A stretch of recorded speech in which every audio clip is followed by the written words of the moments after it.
Buenos días, mis hermanos. Me alegra nuevamente poder saludarles, que el Señor nos dé esa oportunidad de adorarle, de glorificarle con todo el corazón y estar reunidos aquí una vez más a la luz de la palabra. Vamos a interpretar hoy el himno 334 y el 333 y los invito para que oremos antes de iniciar este tiempo que vamos a dejar en las manos del Señor. Mi buen Dios y Padre Celestial, estamos tan agradecidos por ese plan que tú estableciste de la salvación para alcanzarnos, Señor, de donde estábamos perdidos. Sabemos, Señor, que como ovejas necesitamos de estar en tu redil, necesitamos de tu presencia, aprender a caminar contigo, escuchar tu voz, edificar nuestras vidas espiritualmente en ti, Señor. Y hoy quiero empezar este día diciéndote que sin ti no somos nada, Señor, que si tú no nos hubieras alcanzado, Padre, quién sabe en dónde estaríamos abatidos por causa de la maldad, Señor. Pero tú nos limpiaste y nos llamaste de las tinieblas a tu luz admirable. Y eso es un motivo para nosotros de mucha alegría, de saber que hoy podemos contar con la compañía y con la gracia de un Dios tan maravilloso, el único y verdadero Dios sublime, que dio su vida por nosotros para que podamos ser rescatados. Gracias por este tiempo, gracias por mis hermanos, por la comunión que podemos establecer a través de estos medios. Gracias por darnos, Señor, Dios mío, la vida, darnos salud y licencia de poder estar aquí frente a estas cámaras, Señor. Te alabamos y te bendecimos y te damos la honra y la gloria a ti por esta oportunidad tan maravillosa, Señor, que tú nos brindas. En el nombre de Jesús de Nazaret. Amén. 334. Cuán bueno es Dios. Es un himno inspirado en el Salmo 25 y en Santiago 1:16.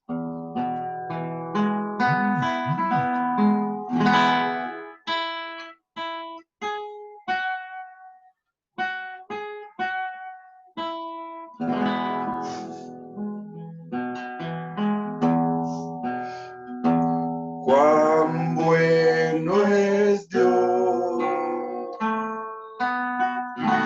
Cuán bueno es Dios. Cuán bueno es Dios. Su amor me dio. Es siempre fiel.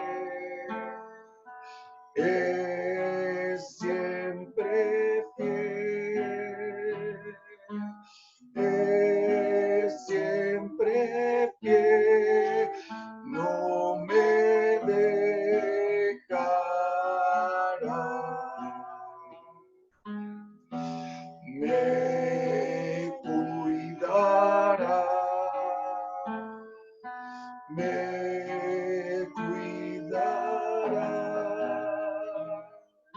Me cuidará. Es mi buen pastor. Le serviré. Le serviré.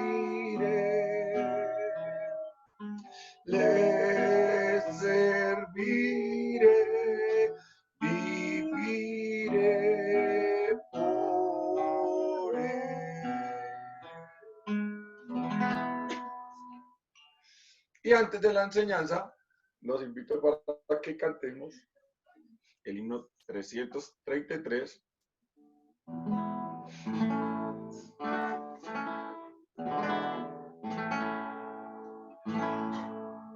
Hay un nombre en la gloria.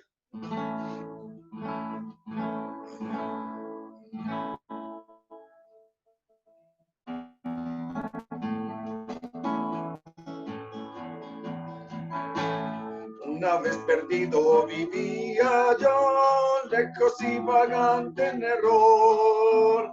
Mas la voz de Cristo me alcanzó, me llamó con tierno amor. Hay un nombre escrito en la gloria, mío es, y los ángeles cantan la historia, salvo es el pecador. Hay un nombre escrito en la gloria, mío es, todos mis pecados ya son perdonados, gloria al Señor. En la Biblia dice que salvo soy, por la gracia de redimió. Confieso nombre, gloria, amor, desde que me rescató. Hay un nombre escrito en la gloria, mío es, y los ángeles cantan la historia, salvo es el pecador. Hay un nombre escrito en la gloria, mío es, todos mis pecados ya son perdonados, gloria al Señor. Canto de alegría y le voy a mi Rey buen Salvador. Todos mis talentos a Cristo doy, Él me cumple por su amor. Hay un nombre escrito en la gloria, mío es, y los ángeles cantan la historia, salvo es el pecador. Hay un nombre escrito en la gloria, mío es, todos mis pecados ya son perdonados, gloria al Señor.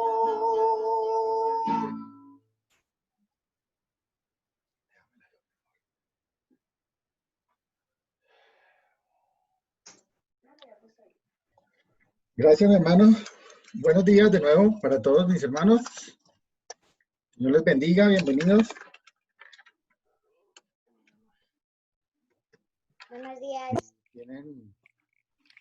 Si tienen la posibilidad de abrir sus cámaras, bueno, se los agradezco. A veces es bueno no estar viendo desde aquí hacia allá solo una pantalla negra, sino ver rostros. Los invito, por favor, a que tomen sus Biblias, tomen sus cuadernos de apuntes. Vamos a retomar nuestro estudio de doctrina de la salvación. Ahí.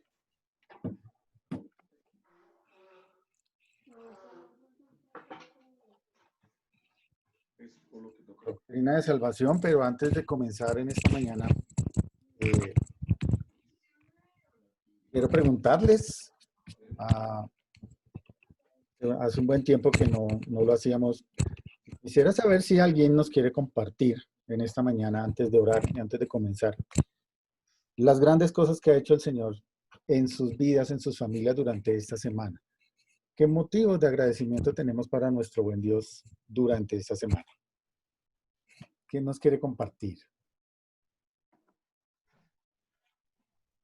Acciones de gracias.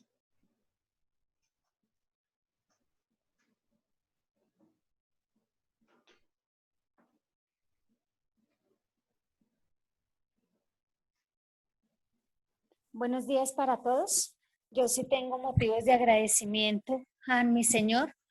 Primero por su paciencia que ha tenido con nosotros, su presencia, pero también permitirnos estar con vida, estar con salud y que pues realmente que toda nuestra familia todavía hay esperanza para salvación, porque ninguno se ha ido y eso es motivo de agradecimiento al Señor que ha tenido su misericordia con nosotros. Y muchas gracias también por la iglesia, porque nos fortalece, porque a pesar de que no nos hemos podido congregar, es de mucho ánimo el poder congregarnos, el poder escucharnos y el poder alimentarnos. Eso ha sido de gran bendición por su palabra, por por todas las bendiciones que hemos tenido, la provisión económica, provisión física, emocional y espiritual que hemos tenido. Bien, hermana, muchas gracias. Así es una gran bendición que podemos congregarnos, ¿no? Y también que el Señor nos ha guardado de todo esto hasta el día de hoy. Gracias a Dios por eso. ¿Alguien más quiere compartir acciones de gracias para nuestro Señor?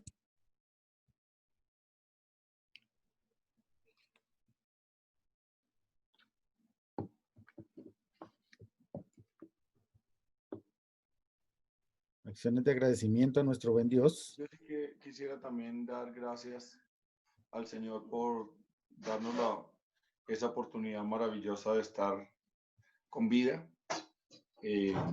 Ayer partió hacia la eternidad una persona que nosotros conocíamos aquí en la familia, pero no era un familiar, pero era un amigo. Pero sin embargo uno ve que la muerte se acerca en cualquier momento y pues es un motivo para mí de agradecimiento muy grande saber que hoy estamos con vida, que hoy nuevamente podemos tener esta oportunidad de levantarnos, de reunirnos a través de estos medios y que tenemos la salud, que podemos disfrutar de la salud, que es también un gran tesoro en medio de este momento en que el mundo entero está en crisis a causa de una enfermedad y de muchas cosas. El mundo está convulsionado, pero damos gloria al Señor que nosotros estamos bien, que estamos sanos, que estamos en familia y estamos reunidos. Una vez más, esto es un motivo muy grande para mí de agradecimiento. Bien, gracias, mi hermano. Gracias al Señor nuevamente por su cuidado, por la vida que nos regala cada día, ¿no? Y una intervención más. ¿Quién más quiere dar gracias al Señor?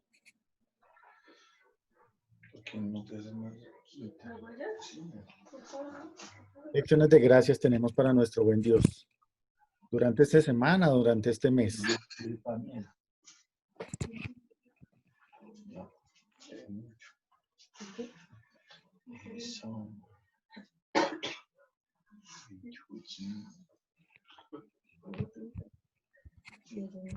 Bueno, yo sé que tenemos, hay varias razones por las cuales agradecer al Señor. Nuestras familias, el simple hecho de tener un lugar donde poder resguardarnos, donde poder descansar, es un motivo de agradecimiento al Señor. También la posibilidad de tener acceso a estas plataformas en medio de esta situación, también es un motivo de agradecimiento a nuestro Dios.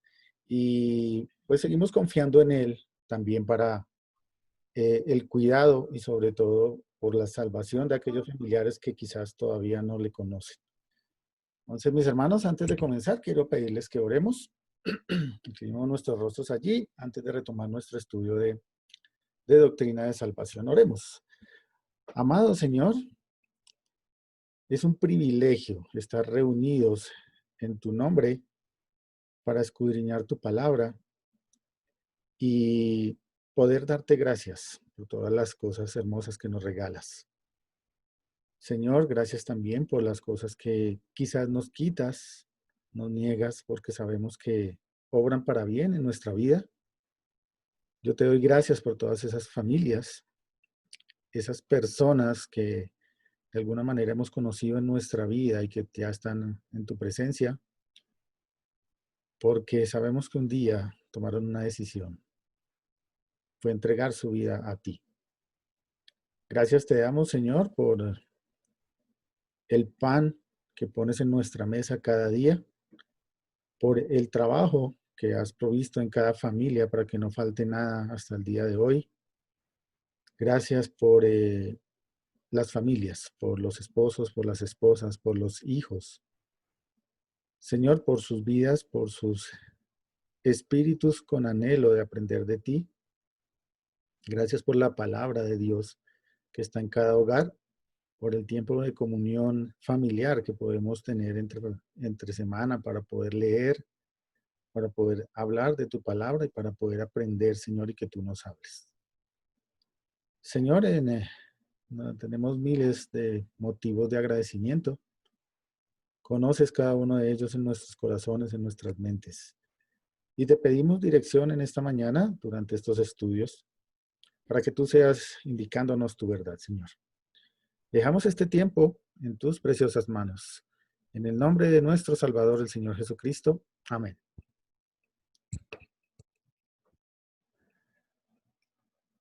Bien, mis hermanos. Ay, ¿qué hice aquí? Hace 8 días iniciamos nuestra lección número 3 de este curso de Doctrina de Salvación. Les habían hecho un resumen rápido de lo que estamos viendo en nuestro curso. Una salvación tan grande. Vimos la lección 1, donde estuvimos viendo la perspectiva del hombre frente a la perspectiva de Dios y nuestra realidad frente a Dios. En la lección número 2 tuvimos varias lecciones acerca del plan de salvación, la mayoría de ellas basadas en Efesios capítulo 1, donde miramos la base, el propósito y también los agentes humanos en el plan. Y hace 8 días iniciamos la lección número 3, que se llama la provisión de la salvación. Si ustedes recuerden, estuvimos leyendo Romanos capítulo 5, donde aparecen varias palabras de esas que no utilizamos mucho, pero que están incluidas dentro de la doctrina de salvación y es importante entenderlas. Y les preguntaba yo en un primer momento, o les pedía que estuviéramos pensando de pronto en personas, en algunos mensajes o quizás algunos eventos que consideráramos claves para el cristianismo. Les decía, bueno, pero ¿cuáles de todos estos hechos en la vida de Cristo son esenciales para la salvación del pecador? Y hay algunos principios, hablando de principios y de conceptos, que también pueden ser comunes, de alguna manera, en otras religiones alrededor del mundo. Estoy hablando de principios y de conceptos, ¿no? El de hacer el bien, el de ayudar a los necesitados, por ejemplo. Pero hay un evento extraordinario que diferencia cualquier otro tipo de religión del cristianismo. Y es precisamente el evento de la muerte y la resurrección de nuestro Señor.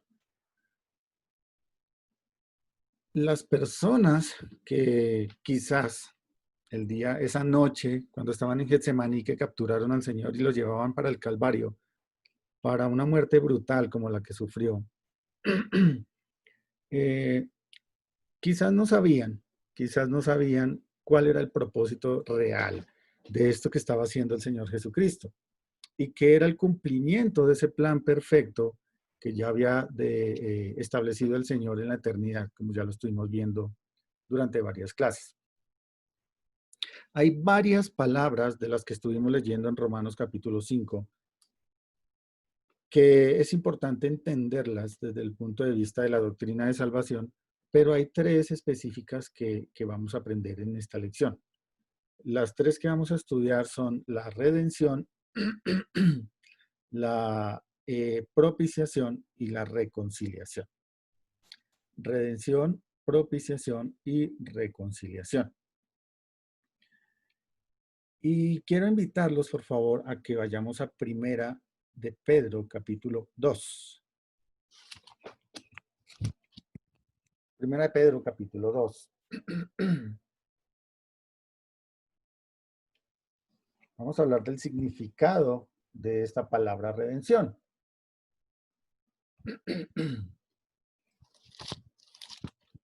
Primera de Pedro, capítulo 2. Al comienzo del curso yo les estaba entregando o les hice llegar un documento cortico con algunas definiciones. Habíamos hablado en algún momento de que la redención tiene que ver con la libertad de la esclavitud obtenida mediante el pago de un precio. Eso es, a grandes rasgos, la redención. Pero vamos a mirar a partir de la palabra de Dios qué gran verdad tiene que ver o encierra esta palabra redención. Quiero pedirle a alguien que me ayude, por favor, con 1 Pedro, capítulo 2.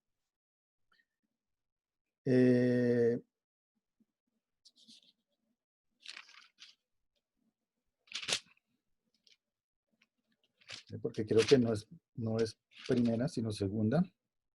Segunda de Pedro, capítulo 2, versículo 1. Segunda de Pedro, 2, 1. Eso es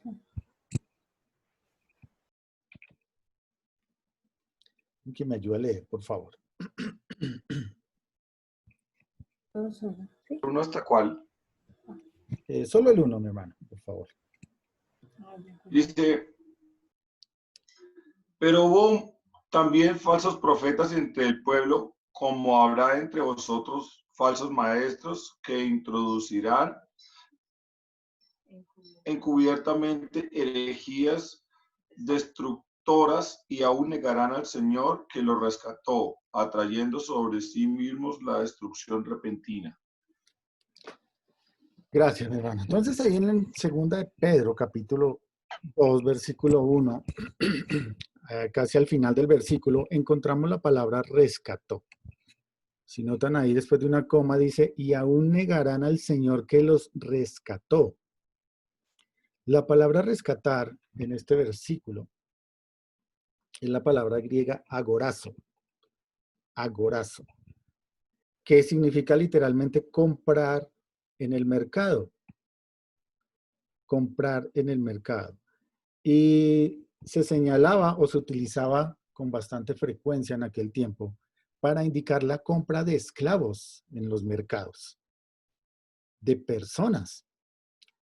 Lo que señala el versículo 2, el versículo que acabamos de leer en 2 de Pedro 2:1, es que el precio de la sangre de Cristo es pagado aún por los falsos profetas.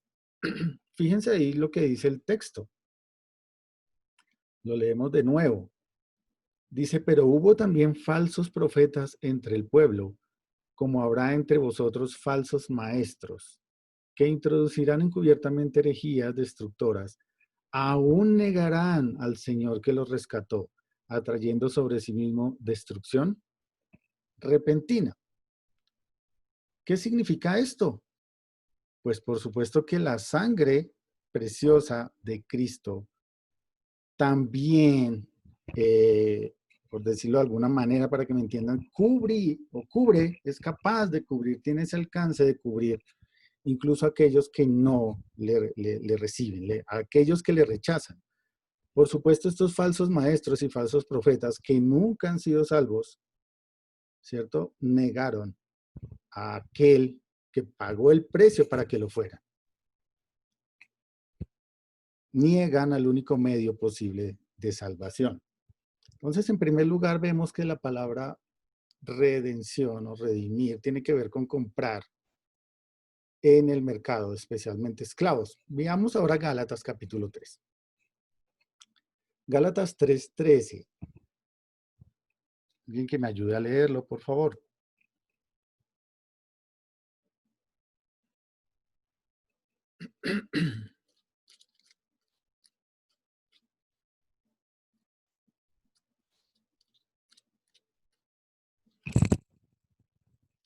Gálatas 3:13.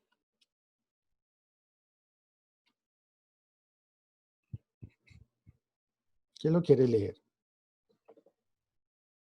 Bueno. Sí, Cristo nos redimió de la maldición de la ley, hecho por nosotros maldición, porque está escrito, maldito todo el que es colgado en un madero. Amén. Gracias, hermano.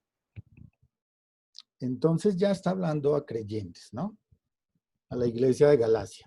Y Pablo dice, Cristo nos redimió de la maldición de la ley. Nos redimió de la maldición de la ley. Aquí la palabra redimió es una palabra que se parece un poquito a la de arriba, pero que tiene un énfasis muy intenso. Aquí no es agorazo, sino hexagorazo. Hexagorazo. Y la idea aquí en redimir es que lo comprado es quitado del mercado para nunca más volver a ser vendido. Lo comprado es quitado del mercado para nunca más volver a ser vendido. Es decir, rescatado. Pagar el precio es una cosa y Cristo pagó el precio por el mundo entero. Quitar lo redimido de la esclavitud en medio del mercado del pecado es otra cosa. Entonces estamos hablando de un rescate por precio, pero además de un rescate de esclavitud del pecado. Eso es la redención por medio de la sangre de Cristo. Y solo aquellos que creen en el Hijo de Dios, pues experimentarán esa redención. Tenemos entonces una redención como adquisición y tenemos la redención como seguridad de esa adquisición. Pero vamos un poco más allá. Regresemos a Pedro, vamos a Primera de Pedro, capítulo 1, versículo 18.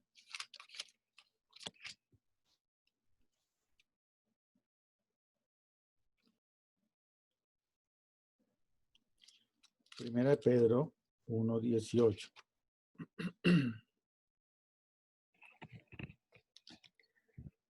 Alguien que me ayude a leerlo, por favor. Sabiendo que fuisteis rescatados de vuestra vana manera de vivir, la cual recibiste de vuestros padres, no con cosas corruptibles como oro o plata. Hasta ahí. Gracias, mi hermano. En Primera de Pedro 1:18 dice que nosotros debemos ser conscientes de que fuimos rescatados, nosotros como creyentes, de nuestra vana manera de vivir.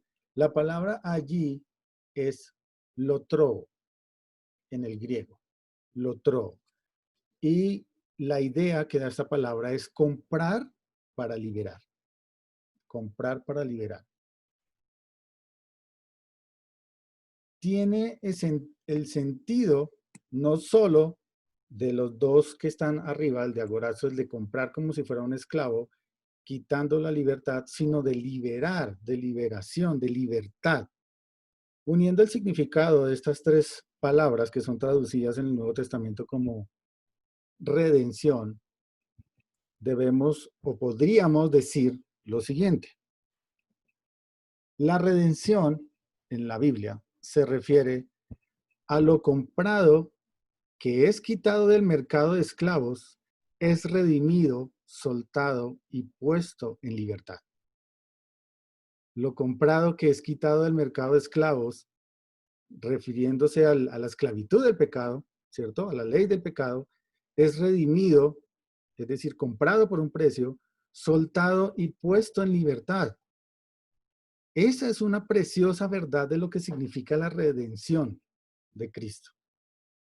La sangre de Cristo hizo eso por ti.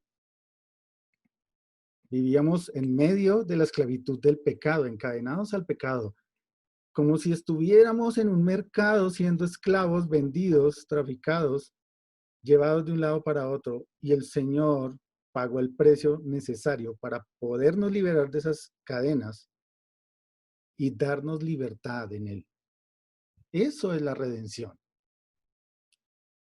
Es una preciosa verdad que no podemos olvidar. El creyente verdadero, el que ha entregado su vida a Cristo, ya no necesita ser esclavo del pecado ni de Satanás. Por haber aceptado la redención adquirida, ahora somos liberados de las cadenas del pecado y tenemos un nuevo amo, un nuevo Señor, al que llamamos Señor, al que llamamos Padre, a Jesucristo. Entonces aquí vemos, mis hermanos, en cuanto al significado de la redención, estamos cada uno de nosotros allí pensando, ¿qué es esto? Y como estuvimos viendo en las lecciones anteriores, pues hay un punto de la condición humana delante de Dios, y es que somos esclavos del pecado. Un serio problema para nosotros, algo que no podemos solucionar por nosotros mismos, pero el Señor sí. Y el Señor, viendo nuestro estado, nuestra condición de esclavitud de pecado, proveyó o dio provisión de la solución a esa esclavitud. Y esa solución se llama redención. Redención.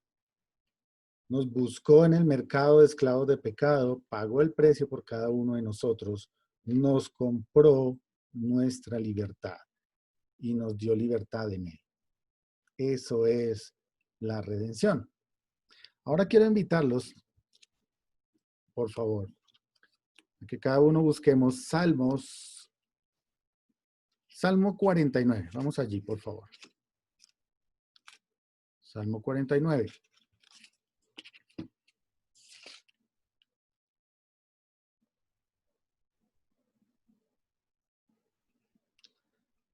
El Salmo 49, en el versículo 15,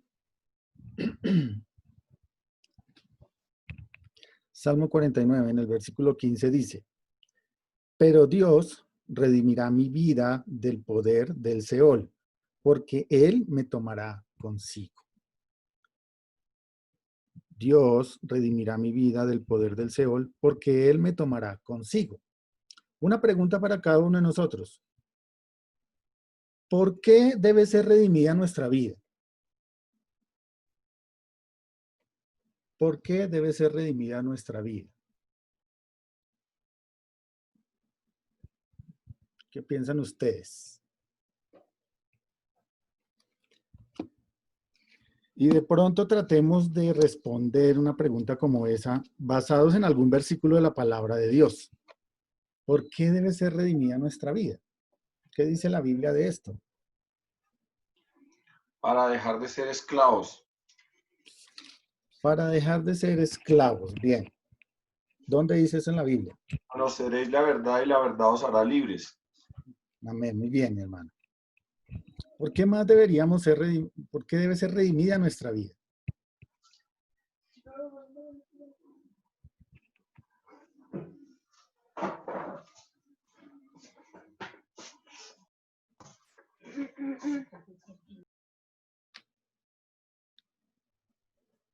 ¿Por qué más? Están muy silenciosos el día de hoy. ¿Será por el frío? Miremos unos pasajes rápidamente para responder. Quizás 2, 3 versículos. Romanos 6:6. Romanos capítulo 6, versículo 6. Nos puede ser una buena respuesta a esta pregunta. ¿Por qué debe ser redimida nuestra vida? Romanos 6:6 dice, sabiendo esto, que nuestro viejo hombre fue crucificado juntamente con él para que el cuerpo del pecado sea destruido, a fin de que no sirvamos más al pecado. Una buena razón para que el Señor nos redima es para que no sirvamos al pecado. Pues ya somos libres, no tenemos que servir al pecado. Otra buena razón la podemos encontrar en Efesios capítulo 2. Efesios capítulo 2, versículos 1 al 3.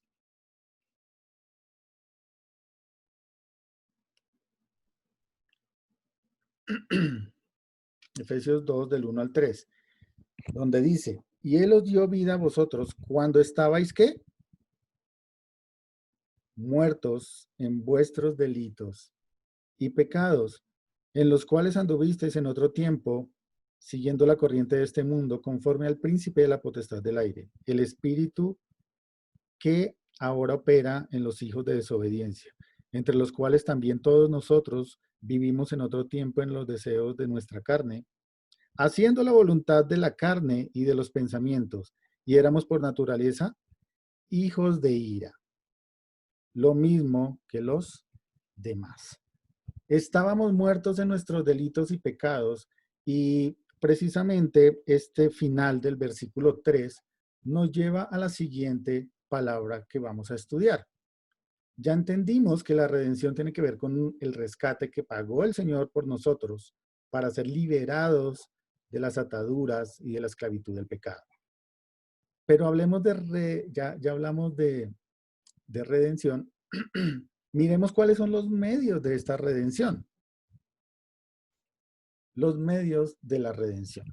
Quiero pedirles, por favor, que me ayuden con la lectura de estos dos pasajes que aparecen allí. Colosenses 1:14 y Hebreos 9:22. Colosenses 1:14 y Hebreos 9:22. ¿De qué manera Cristo pagó ese precio para liberarnos de la esclavitud del pecado?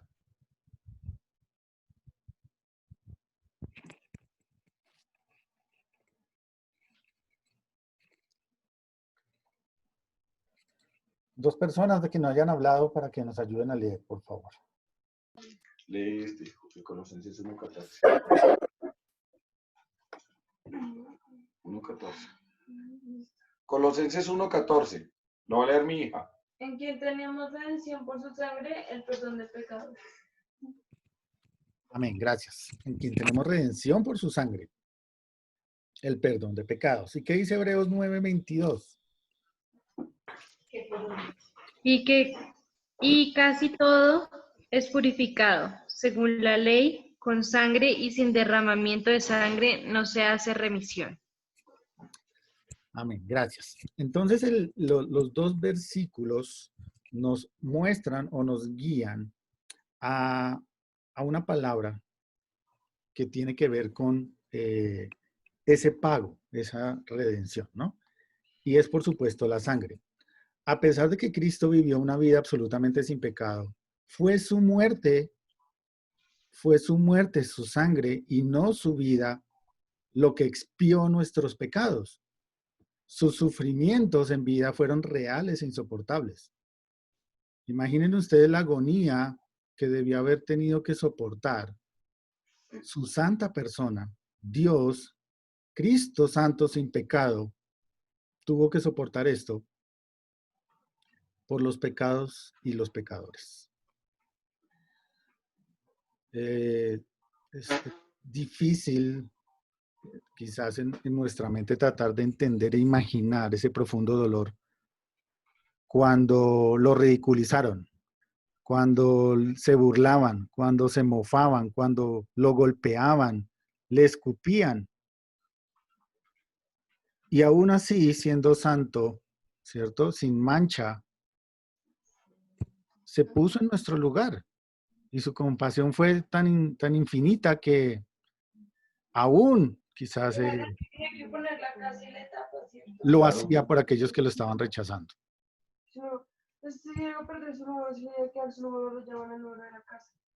Señora, ¿estás diciendo algo? ¿Señora? ¿No? Bueno.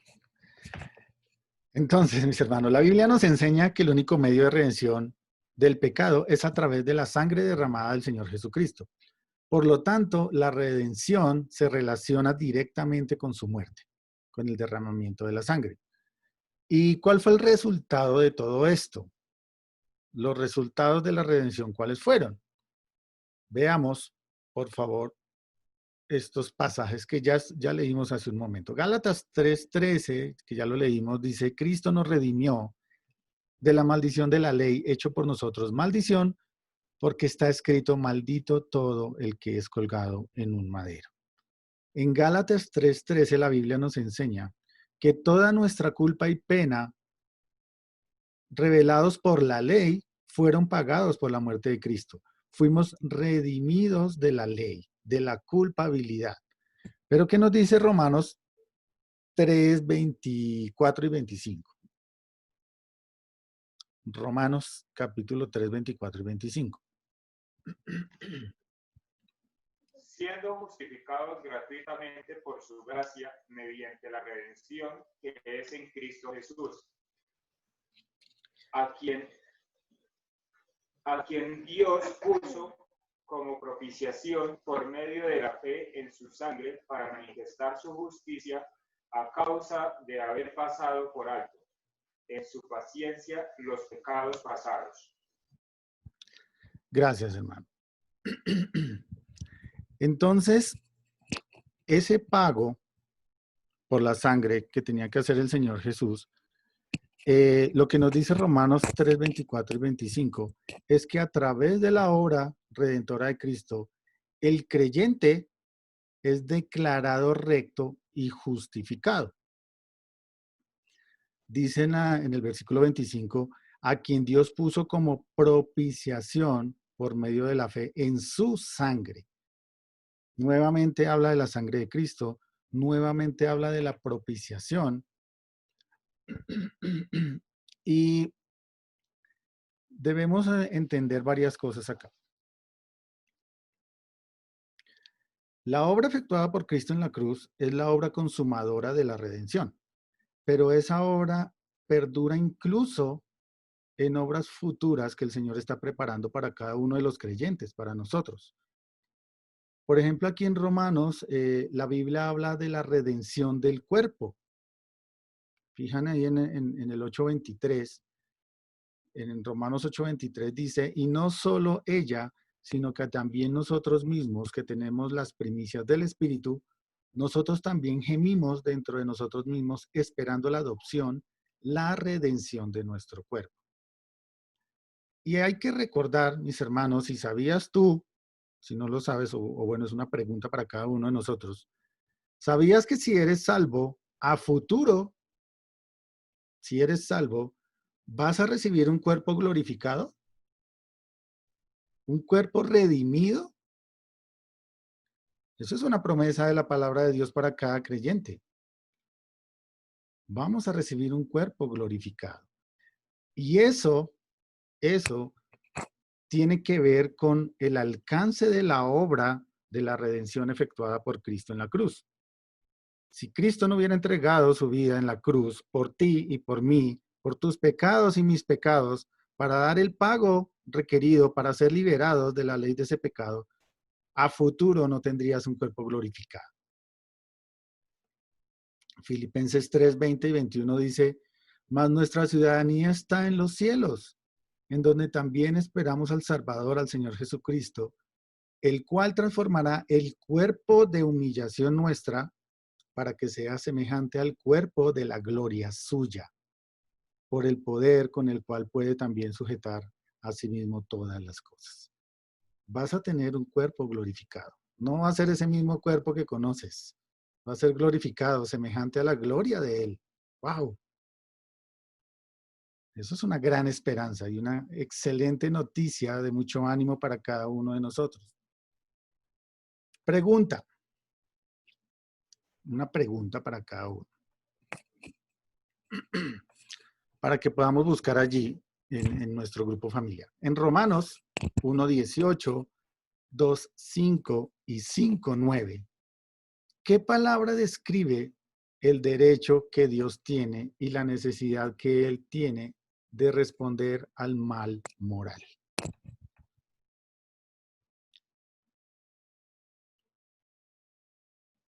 En Romanos 1:18, 2:5 y 2:9, ¿qué palabra describe el derecho que Dios tiene y la necesidad que Él tiene de responder al mal moral? Entonces, estuvimos hablando ya de redención. Vamos a hablar un poco de propiciación. Propiciación.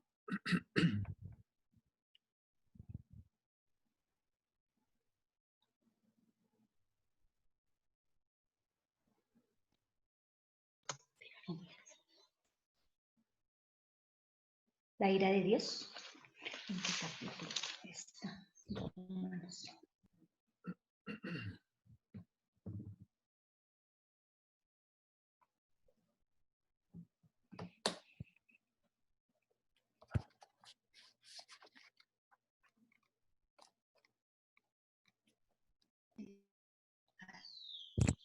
En el 1:18, la ira de Dios, pastor.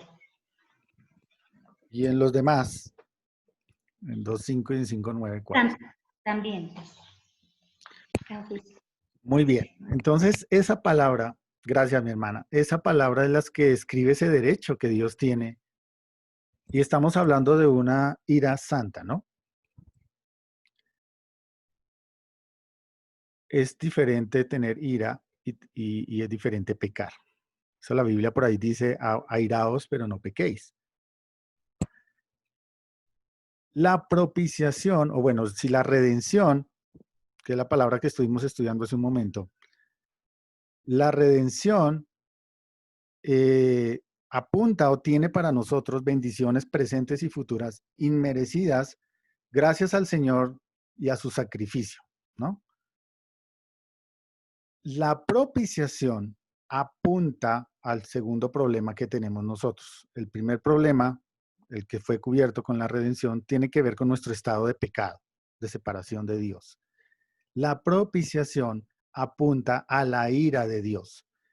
Desde la caída de Adán y Eva en Edén, el hombre ha tratado por todos los medios de aplacar esa ira de Dios y hacer que Dios cambie su actitud hacia nosotros, los pecadores. Pero nada de lo que hagamos, nada de lo que el hombre haga o intente hacer, va a satisfacer completamente esa ira de Dios por causa de que somos pecadores, de que tenemos pecado.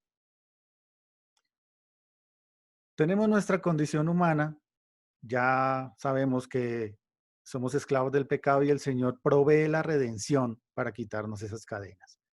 Pero en segundo lugar, somos objetos de la ira de Dios. Somos objetos de la ira de Dios. Y eso tiene que ver mucho con la santificación. No podemos ser propicios para aplacar esa ira porque no somos santos, somos pecadores.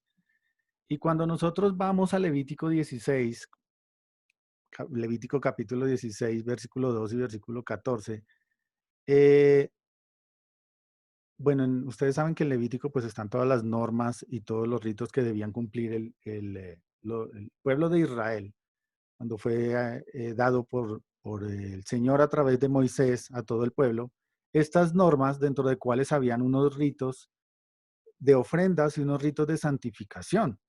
Y ustedes recuerdan que, por ejemplo, cuando el sacerdote iba a entrar al templo para ofrecer o hacer la ofrenda por el pecado de todo el pueblo, ¿cierto?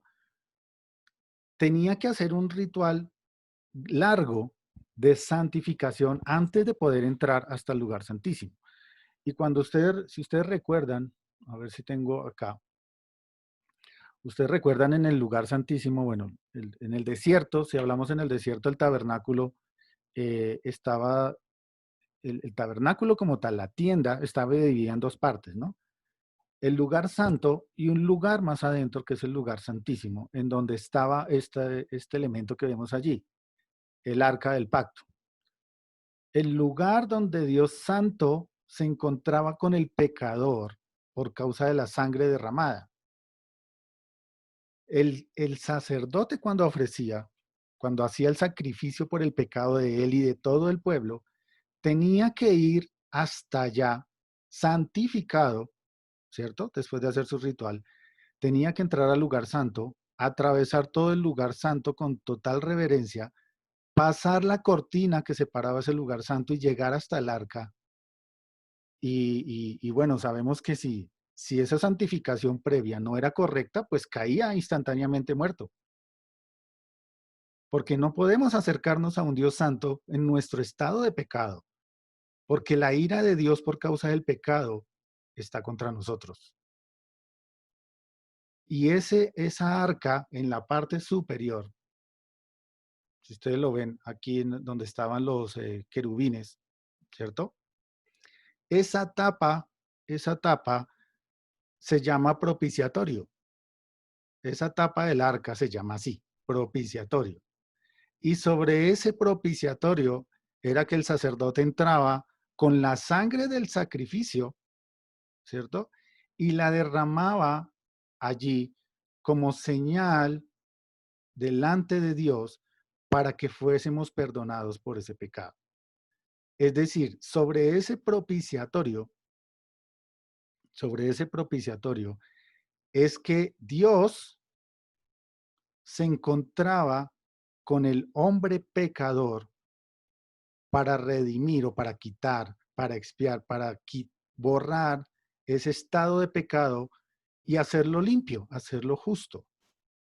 Cuando el sacerdote derramaba esa sangre por el pecador sobre el propiciatorio, el Señor hacía justo y santo a las personas que en las que se estaba haciendo esa propiciación.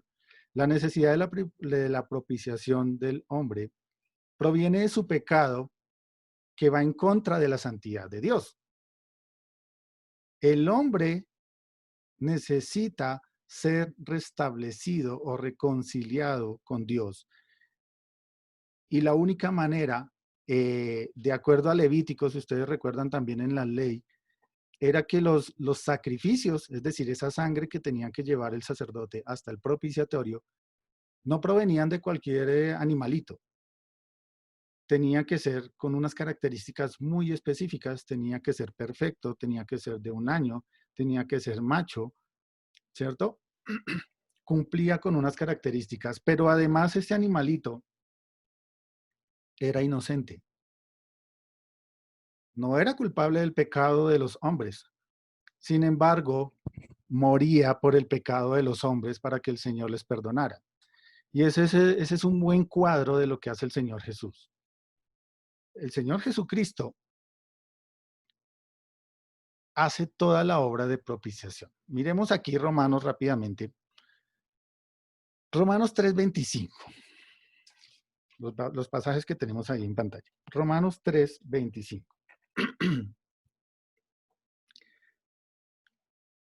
Bueno, voy a leer desde el 24. Bueno, si quisiera leer desde el 20, bueno, leamos desde el 23. Por cuanto todos pecaron, están destituidos de la gloria de Dios. Santidad, pecado no son compatibles, no pueden estar juntos. 24, siendo justificados gratuitamente por su gracia, mediante la redención que es en Cristo Jesús, es decir, el pago, ya sabemos que es redención, a quien Dios puso como propiciación por medio de la fe en su sangre. La sangre de Cristo era necesaria como pago, pero también como esa propiciación, ese elemento clave capaz y suficiente para aplacar la ira de Dios por los hombres. Cristo se hizo propicio para eso.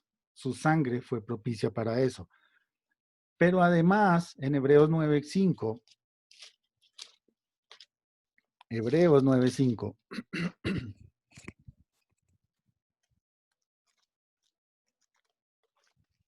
Hebreos 9, capítulo 5, perdón, capítulo 5, capítulo 9, versículo 5.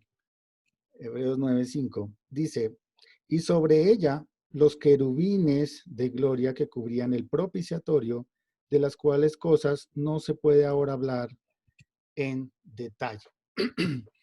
Como les decía hace un momento, en el tabernáculo y también en el templo, la sangre era la propiciación. Y esa sangre la puso Cristo. El propiciatorio, la tapa que estaba sobre el arca, era el lugar de encuentro para realizar esa propiciación. Y Cristo es ese lugar, ese camino, ese sitio en que el pecador, cada uno de nosotros, se encuentra con Dios Santo para ser limpiado.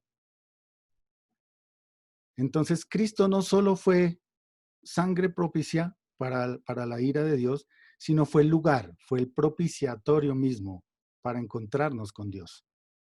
Fíjense las maravillas tan grandes que hizo la muerte de Cristo en la cruz. Allí Hebreos 9:5 dice, y sobre ella los querubines de gloria que cubrían el propiciatorio, de las cuales cosas no se puede hablar en detalle, y así dispuestas estas cosas en la primera parte del tabernáculo, entran los sacerdotes continuamente para cumplir los oficios del culto. Cristo es ahora ese lugar, ese camino hacia el Padre, pero también es la sangre necesaria para aplacar la ira de Dios, para hacernos justos.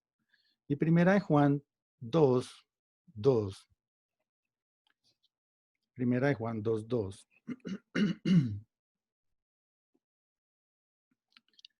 Miremoslo rápidamente.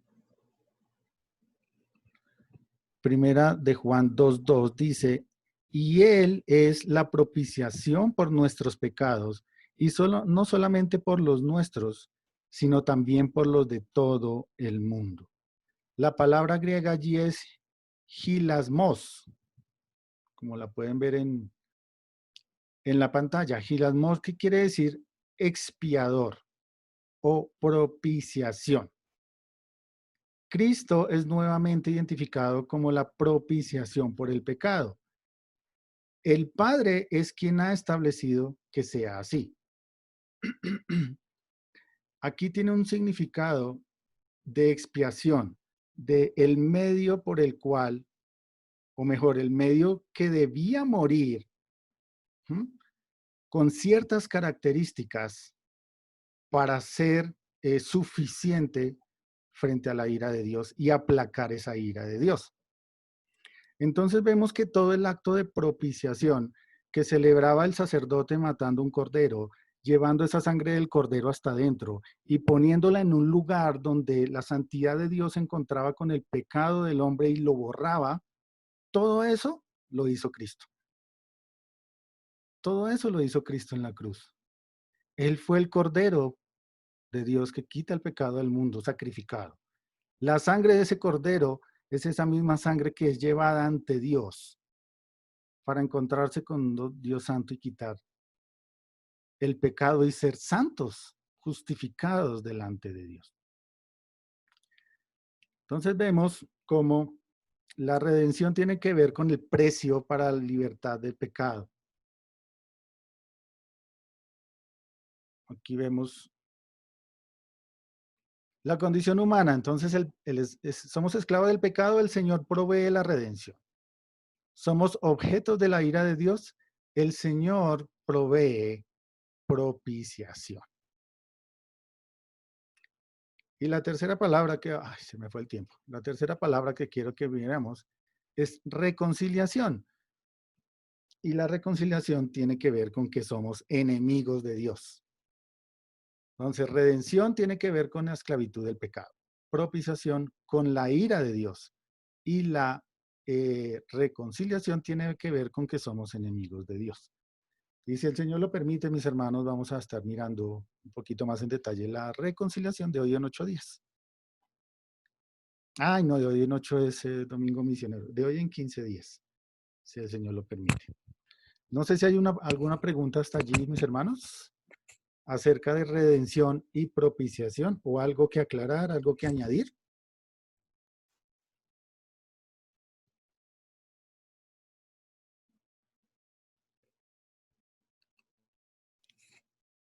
No, no hay preguntas, no hay nada que aclarar. La redención es que Él nos compró, nos compró y no vamos a volver a ser vendidos y vamos a ser libres. Eso fue lo que yo entendí de la redención. Y la propiciación. La redención tiene que ver con la libertad de las ataduras del pecado. Ya no somos esclavos del pecado, sino siervos libres para servir a nuestro Dios. La propiciación tiene que ver con aplacar la ira de Dios que recae sobre los hombres por causa del pecado. Ok. Entonces, la muerte de Cristo en la cruz y su sangre es ese pago propicio para aplacar la ira de Dios y a través de la cual el Señor nos hace justos y santos delante de Él. Muy bien. Muchas gracias. Okay. Bien, mis hermanitos. Entonces, vamos a detenernos 10 minuticos. Tengo aquí las 10:05, 10:15 nos vemos de regreso para el servicio. Muchas gracias, mis hermanos. Dios les bendiga.